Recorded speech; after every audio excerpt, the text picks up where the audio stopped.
Olá! No Judiciário em Evidência de hoje vamos falar sobre as ações desenvolvidas pelo Poder Judiciário cearense para a infância e juventude. Veja também, Justiça realiza Semana Nacional da Conciliação nas unidades da capital e do interior. E ainda, lançada ferramenta para dar mais celeridade ao julgamento de homicídios.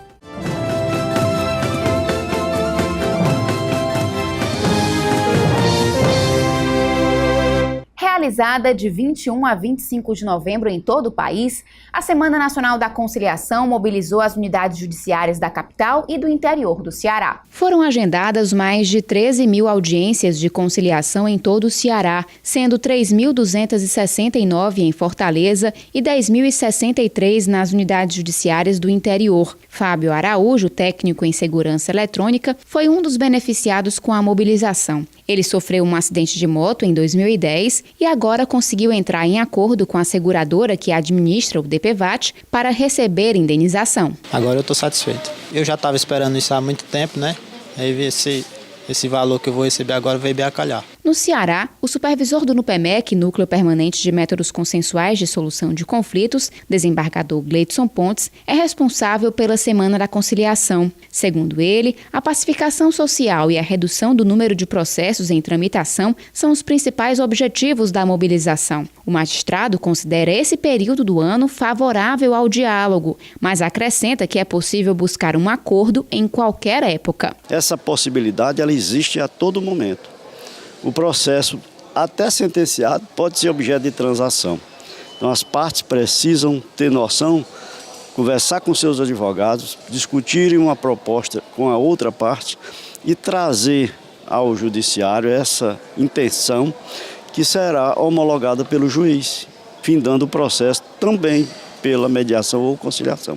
Toda semana nós temos audiências cíveis, né, e de família em especial, que o Sejus que faz as conciliações, mediações familiares, oficinas de família. Essas oficinas são práticas auxiliares que ajudam as famílias numa compreensão maior dos conflitos familiares, em especial aqueles voltados para os filhos, né, e tem funcionado muito bem. A 11ª Semana Nacional da Conciliação é uma iniciativa do Conselho Nacional de Justiça. Magistrados, servidores, voluntários e outros parceiros participam. Envolve, é claro, as mais variadas esferas e também o Ministério Público, a Defensoria Pública, a Ordem dos Advogados do Brasil e principalmente cada servidor e serventuário e funcionário da Justiça brasileira. E em especial todos os voluntários que dedicam uma parcela do seu tempo para poder aqui aprenderem mais sobre as técnicas de mediação e conciliação e ao mesmo tempo colaborar para o exercício da cidadania. O defensor público, ele tem hoje como função prioritária a solução pacífica dos conflitos. Então, antes de ajuizar uma ação judicial, ele tem que promover, tentar, facilitar esse diálogo entre as pessoas, através dos mecanismos de solução amigável de conflitos, que é a conciliação, a mediação e a arbitragem. Então, a Defensoria Pública não poderia deixar de participar dessa ação. É uma semana que é muito bem-vinda para a advocacia, para os jurisdicionados, porque estimula a conciliação e a mediação. E isso vem de encontro ao nosso novo Código de Processo Civil. Na verdade, quando as pessoas aqui vêm desarmadas para essa semana, tem uma solução mais rápida e mais eficaz do que vem buscar na Justiça. Lançada este mês, a ferramenta Tempo de Justiça tem como objetivo dar celeridade ao julgamento de processos envolvendo homicídios. O projeto, lançado no dia 11 de novembro no Palácio da Abolição, integra as ações do Pacto por um Ceará Pacífico. Na ocasião, foi apresentado o Comitê de Governança do Tempo de Justiça, composto por representantes do Poder Judiciário, do Governo do Estado, do Ministério Público e da Defensoria. O encontro foi conduzido pelo governador Camilo Santana, acompanhado pela presidente do TJCE, desembargadora Iracema Vale, e pelo prefeito de Fortaleza, Roberto Cláudio. A chefe do Judiciário cearense falou da importância da iniciativa para acelerar os processos de crimes contra a vida. Nós estamos tentando fazer isso para que seja o menor tempo possível para dar essa resposta que a sociedade e o povo cearense precisa. A ferramenta consiste em monitorar a atuação dos diversos agentes do sistema de justiça, desde a ocorrência até a conclusão do processo. O homicídio começa com a presença da polícia, depois a investigação, depois a denúncia do Ministério Público, depois o julgamento por parte do Tribunal de Justiça. Portanto, envolve a defensoria que faz a defesa das pessoas. Portanto, A ideia foi reunir esses poderes e construir ferramentas e mecanismos que a gente possa monitorar os crimes a partir de agora. Foi criada uma ferramenta online, onde todas as instituições vão poder acompanhar em tempo real como é que está cada processo no estado do Ceará. E eu não tenho dúvida que a médio e longo prazo nós vamos ter resultados importantes no estado do Ceará. Mais do que garantir, que esses delitos possam efetivamente ter sua autoria conhecida, é garantir que as pessoas saibam que vão ser julgadas em um tempo rápido e eficaz e que, se forem inocentes, terão seus direitos respeitados. Ou, se forem culpados, terão direito a uma pena justa e a uma pena compatível com a Constituição e com o Estado Democrático de Direito. Esse acompanhamento técnico e visto a vários olhos, ele vai ser importantíssimo para que nós possamos aprimorar o trabalho que está sendo feito quanto aos crimes de homicídio e futuramente ampliá-los. Se algum procedimento estiver em atraso, será gerado alerta para a instituição responsável. O objetivo é facilitar a identificação de gargalos e a tomada de providências. Segundo a desembargadora Adelineide Viana, a ideia é que o projeto seja estendido ao interior do estado. A capital é um projeto piloto e visa, o projeto Tempo de Justiça vai ter um monitoramento de todas as ações que envolvem todos os órgãos do Tempo de Justiça, a começar pelo SAMU, que é a pessoa que é o órgão que primeiro toma conhecimento do óbito.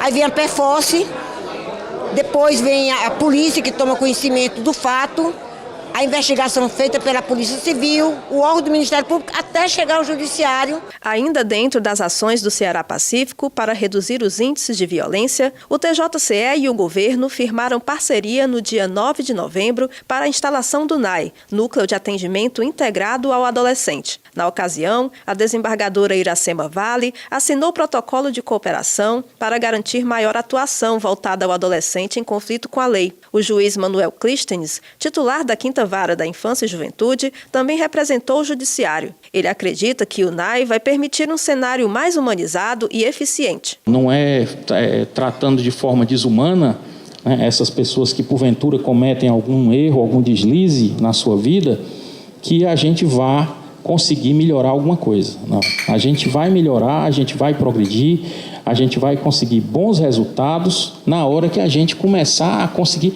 ressocializar esses indivíduos. O Estado do Ceará vai se tornar, com a entrega desse projeto, vai se tornar uma referência no Brasil em termos de atendimento inicial, e atendimento final do adolescente que pratica o ato infracional. O Núcleo de Atendimento ao Adolescente é o primeiro a ser instalado no Nordeste. O objetivo do equipamento é promover a ação integrada entre Poder Judiciário, Ministério Público, Defensoria, Delegacia da Criança e do Adolescente e outros setores que atuam no atendimento a jovens em conflito com a lei. A obra, orçada em mais de 5 milhões de reais, será custeada pelo governo do estado e deve ser concluída em 300 dias.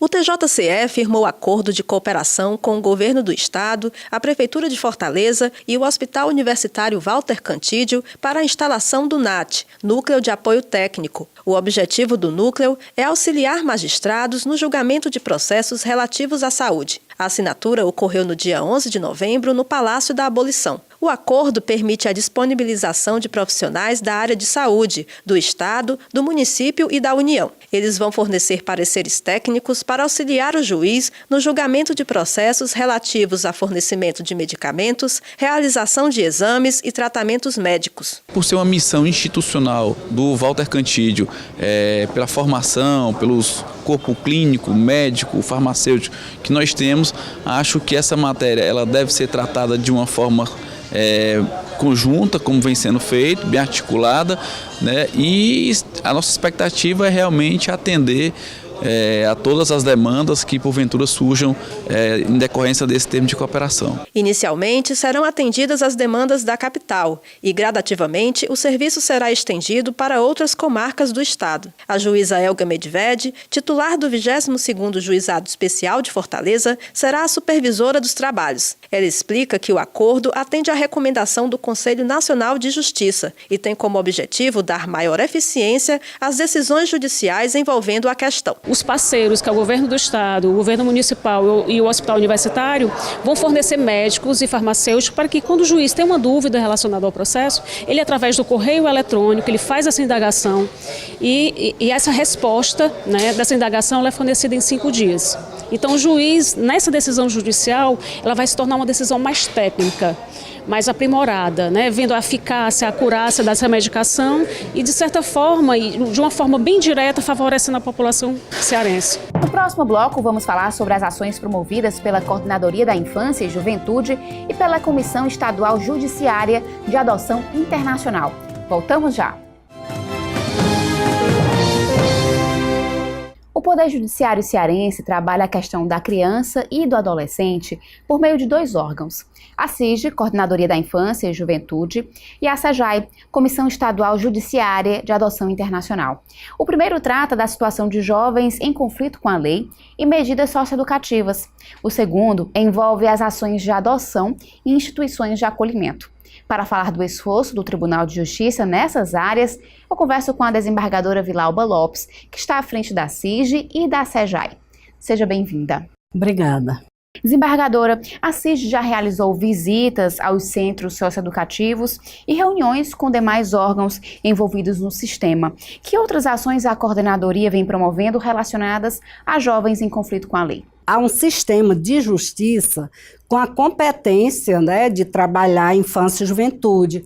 E esse sistema se faz com o Judiciário, o Ministério Público, Defensoria Pública, a chamada sociedade civil, que trata dos direitos humanos e dos direitos da criança e do adolescente, Assembleia Legislativa, OAB, todos esses órgãos. Então, quando eu comecei esse trabalho, os outros participantes do sistema de justiça já estavam estressados de uma luta essa luta se arrasta desde 2008, 2009, por aí.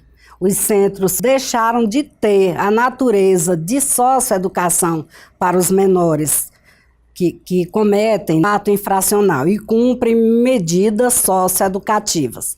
Só que, na verdade, eles estão ainda num sistema que deve estar par e passo com o sistema penitenciário, a não ser no que se refere ao tempo em que permanecem. Mas as condições não têm diferença. A gente teve todo esse começo de trabalho junto ao secretário da STDS, o doutor Josbertini, por sinal uma pessoa muito gentil e sempre disposta a nos atender. No final de 2015 e entrando em 2016, a vice-governadora, a professora Isolda, tomou para si esta incumbência, com toda a sensibilidade, né, que ela tem, e nós do sistema de justiça com muita expectativa. Foi criada a superintendência, né? Uma superintendência que ainda é assim meio híbrida, é ligada ao governo do estado diretamente, mas também faz parte da secretaria, né? Da STDS. Doutor Cássio, certo? Assumiu a frente da superintendência, porque já tinha uma experiência com esse trabalho. E realmente ele está levantando as paredes e também na questão pessoal, né? Na contratação de socioeducadores, inspetores, coordenadores, está havendo essa mudança. Qual o tempo máximo de permanência do adolescente em uma unidade de internação? 3 anos. Quando há, né, o ato infracional gravíssimo, né, que a morte, o homicídio, latrocínio, são 3 anos. Qual a importância da parceria entre os poderes executivo e judiciário e o Ministério Público para a melhoria do sistema socioeducativo do Estado? O Poder Executivo entra com as políticas públicas, de orçamento, de gestão. O Ministério Público, a Defensoria Pública e todos os outros órgãos, todos os outros em defesa dos direitos humanos e principalmente da criança e adolescente. E o Judiciário entra na parte da administração, Administração no sentido da aplicação, né, das medidas, acompanhar junto ao Ministério Público e à Defensoria Pública como estão se fazendo, né, esses cumprimentos de medida. Desembargadora, é necessária a construção de novas unidades em Fortaleza e no interior para diminuir a superlotação dos demais centros? Havia realmente a superlotação. Por incrível que pareça, nos dias atuais isso não está ocorrendo. A gente, por conta do número imenso das fugas do ano passado, o Judiciário nesses 2 anos tem trabalhado o tempo todo conjuntamente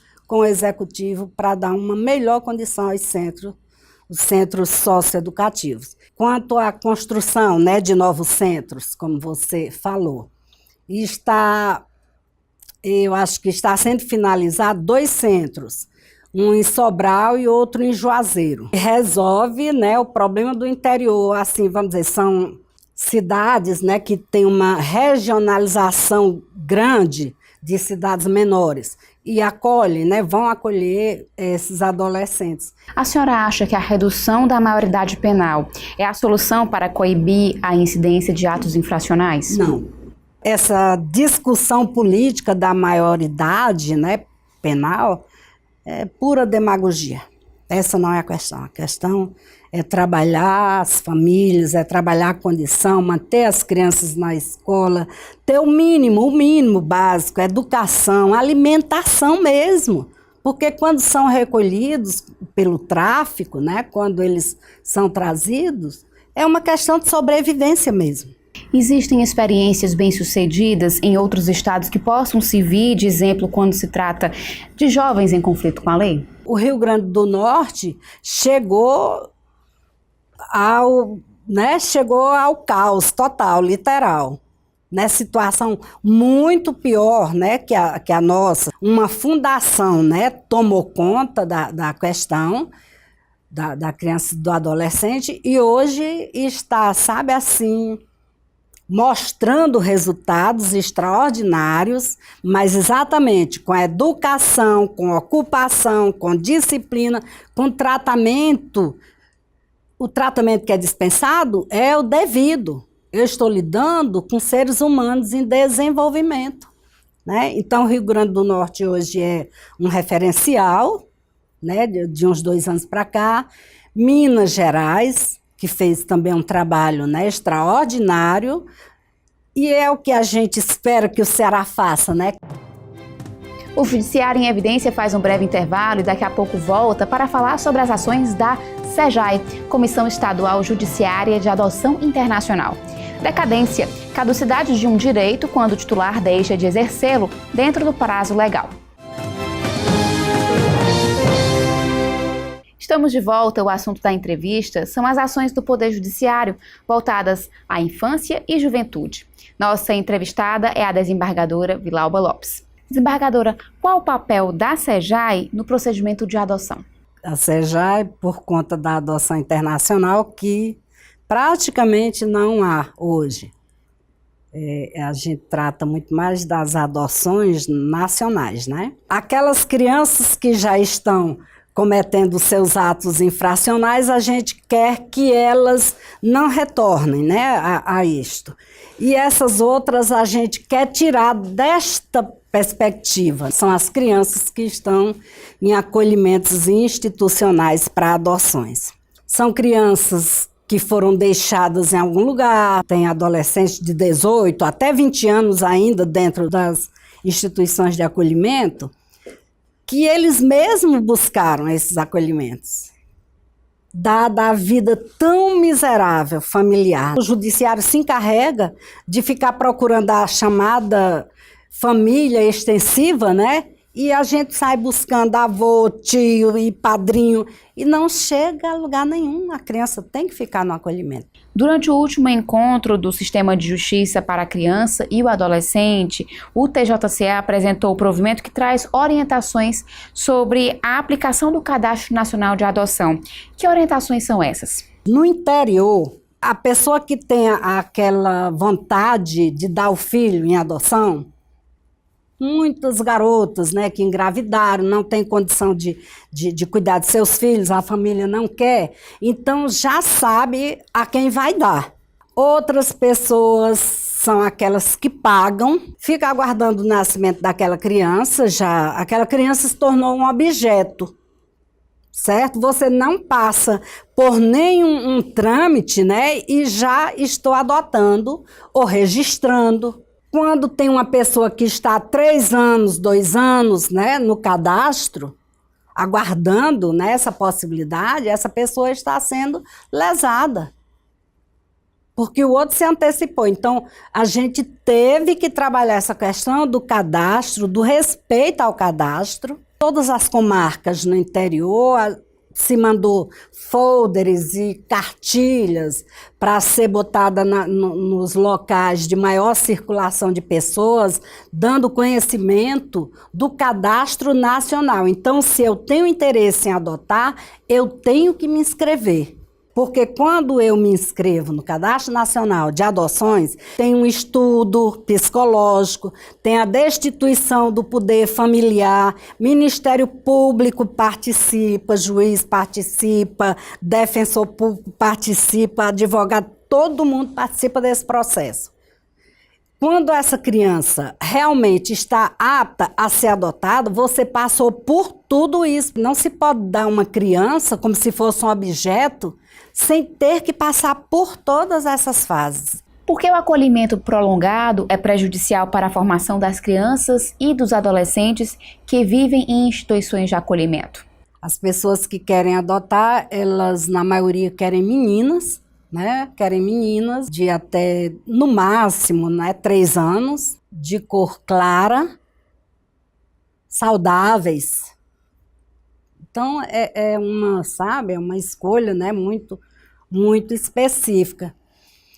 Quando sai desse perfil, as crianças continuam, né, no acolhimento, elas continuam lá. Então, são crianças que chegaram recém-nascidas ali, mas como não estão dentro do perfil para serem adotadas, elas vão permanecer dentro da instituição. Então, o desenvolvimento dessas crianças, né, começa pelo desenvolvimento afetivo. Elas só têm a afetividade de pessoas que estão trabalhando com elas. O afeto não é dispensado a ela individualmente. O cuidado não é dispensado a ela individualmente. Absolutamente nada, quase nada, é dispensado individualmente a ela. A hora da refeição é uma hora para todos. A hora do banho é para todos. Há instituições onde nem a roupa deles é individual. Então, como se desenvolve, né, alguém, certo? Se você não desenvolve a sua individualidade, né, o seu querer, elas não têm um querer. Quanto mais tempo essas crianças ficam lá, mais prejudicial ao desenvolvimento emocional, psicológico, todo desenvolvimento. No que consiste o projeto de capacitação de jovens em situação de acolhimento e quando será implantado? A gente depende do executivo para implantar. Nós estamos buscando parcerias. Digamos, hoje eu estou envolvida e vou buscar parcerias com relação às meninas. Eu quero que essas meninas se capacitem, façam curso de manicure, de cabeleireira, de costureira, de massagista, do que for, para quando elas saírem dali, ter uma perspectiva. Como está o processo de implantação do programa de apadrinhamento? Esse trabalho foi iniciado pela desembargadora Lisete, está começando muito bem, né, que são os padrinhos afetivos. Vai ter, né, uma autorização dada pelo juiz da infância para levar a criança para o cinema, para levar a criança à praia, para final de semana passar com esse padrinho, para poder essa criança ter outro olhar da vida. Tem que fazer também, certo, esse perfil psicológico, emocional, tudo mais, né, para poder entregar. Os padrinhos, que fazem a parte, digamos, um médico. Ele fica como padrinho da criança na questão da saúde, se responsabiliza por essa questão, né? Um dentista que é padrinho, certo, dessa criança com relação à saúde bucal. Então, nós estamos trabalhando e está sendo muito bom. A SEJAE vem realizando uma série de ações voltadas para crianças e adolescentes em situação de acolhimento. Em outubro, por exemplo, foi promovido o Dia de Lazer em um clube, houve visita ao teatro e outras atividades lúdicas. Quantos jovens foram beneficiados e qual a importância dessas ações? Se não me falha a memória, uns 400, né, jovens foram beneficiados com essas ações. Quem presenciou sabe como foi a felicidade dessas criaturinhas de Deus, né? E eles participaram de tudo. Você fica pensando se o prazer maior, a alegria maior foi daquelas crianças e adolescentes, né? Ou se foi o seu. Porque quem presencia sabe que é uma alegria imensa, né? Se as pessoas se dispusessem a ver mais, ou se fosse mais divulgado, difundido, mais pessoas viriam, né?